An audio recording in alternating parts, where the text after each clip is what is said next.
Muy buenas, sed todos bienvenidos. Tenemos aquí un nuevo problema de reacciones redox. Concretamente, un problema en el cual nos piden ajustar una ecuación por el método Lyon-Electrón. En primer lugar, lo que vamos a hacer es asignarle a cada una de las sustancias que intervienen en esta reacción su número de oxidación, para así poder establecer cuáles son las sustancias que intervienen en el proceso de transferencia de electrones.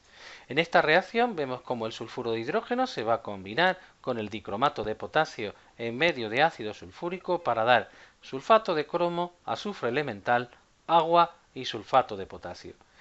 Cuando nosotros asignamos los números de oxidación, lo que nos llama la atención es que el azufre que utilizaba número de oxidación -2 en el sulfuro de hidrógeno pasa a tener número de oxidación 0 en el azufre elemental.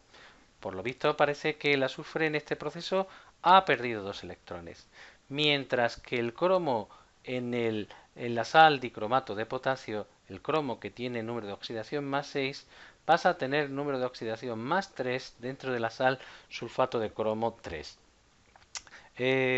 Una vez que tenemos claro cuáles son las sustancias que parece que transfieren sus electrones, las marcamos para establecer cuáles son las sustancias que se oxidan y cuáles las que se reducen.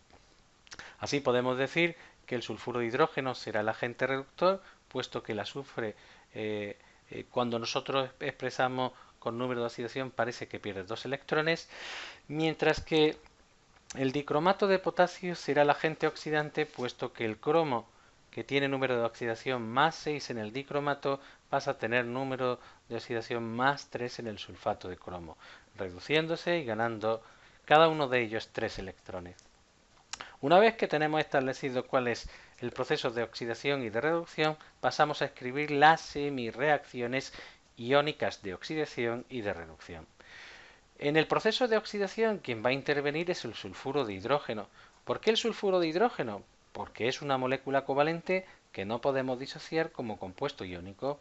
El sulfuro de hidrógeno en esta reacción, en este cambio químico, pasa a ser azufre elemental. Y en este proceso de perder 2 electrones, lo que tenemos que tener muy claro es que cuando pierda esos 2 electrones, los 2 átomos de hidrógeno que quedan, que estaban unidos al azufre, pasarán a formar parte de protones. Por otro lado, en el proceso de reducción, el dicromato de potasio sí es una sal y por tanto sí podemos escribirla como un compuesto iónico. Recordar que en el método de ion-electrón intenta ajustar la ecuación teniendo en cuenta las sustancias iónicas que intervengan en el proceso de transferencia si es posible. Y en este caso el dicromato, el anión dicromato es una sustancia que se puede expresar como un anión y en la que nosotros vamos a ajustar.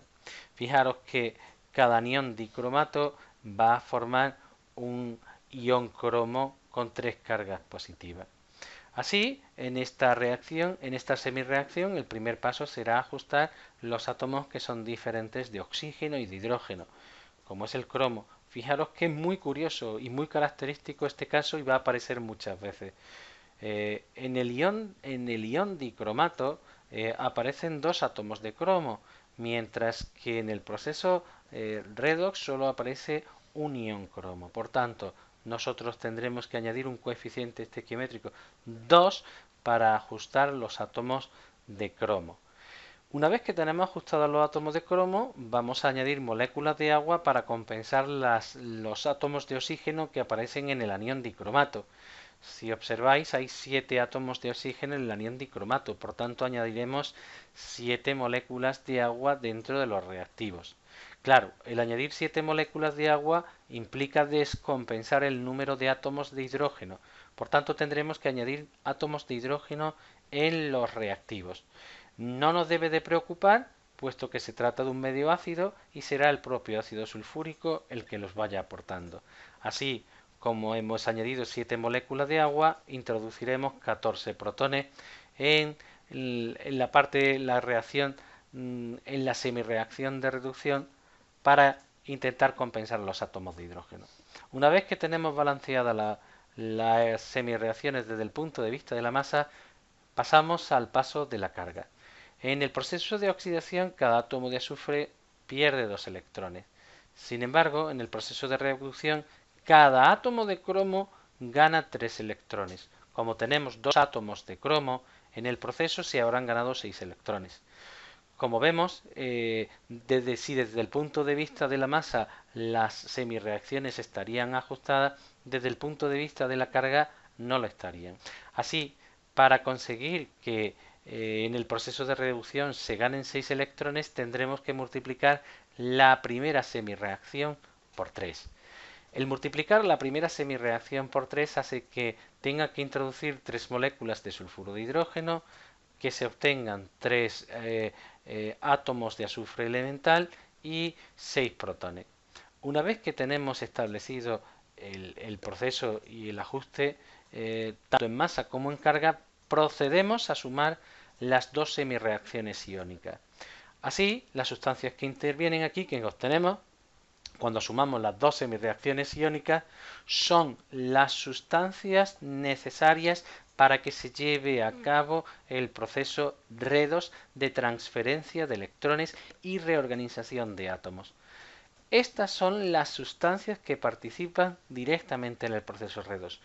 Eso no quiere decir que sean las únicas que aparecen, como vemos aquí, en la ecuación.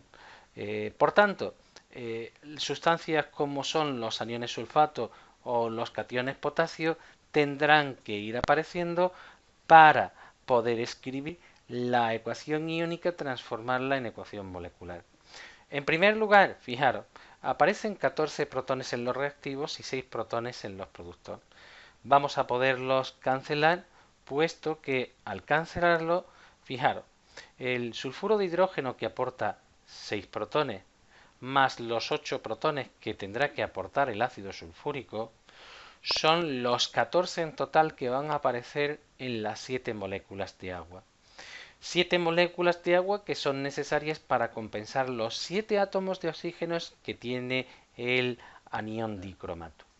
Una vez que tenemos esto, lo que tenemos, pasamos a la siguiente sustancia a ajustar de los reactivos, el anión dicromato. Cada anión dicromato, como tiene dos cargas negativas, va a necesitar dos cargas positivas, que en este caso, en la ecuación elemental, quien los aportaba era el potasio. Pues eso es lo que hacemos, le añadimos dos átomos de potasio. Dos átomos de potasio que no aparecen en los productos, con lo cual tendremos que introducir en algún momento. Seguidamente pasamos a la siguiente sustancia que aparece en los reactivos, 8 protones. 8 protones que solo pueden ser aportados por moléculas de ácido sulfúrico. Como cada molécula de ácido sulfúrico aporta 2 hidrógenos, tendremos que introducir en nuestra ecuación dentro de los reactivos 4 moléculas de ácido sulfúrico. El introducir 4 moléculas de ácido sulfúrico me va a obligar a introducir 4 aniones sulfato dentro de los reactivos, aparte también de 2 cationes potasio. Vale, pues vayamos poquito a poco. Como hemos visto en la introducción del ejercicio, el cromo, cada ion cromo 3 más, va acompañado de 3 moléculas de sulfato. Así, lo que nosotros vamos a hacer es, como tenemos 2 iones cromo, los rodeamos de 3 moléculas de sulfato.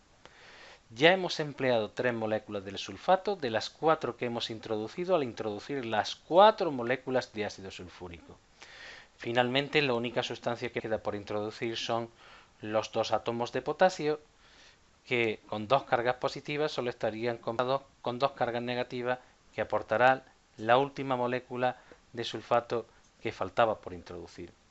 Así tenemos ya la ecuación molecular en la que aparecen tanto las sustancias que han transferido electrones, las sustancias que han intervenido en el proceso redox, como los iones tanto positivos como negativos que me han ayudado a ajustar la ecuación iónica y a poderla escribir como una ecuación molecular.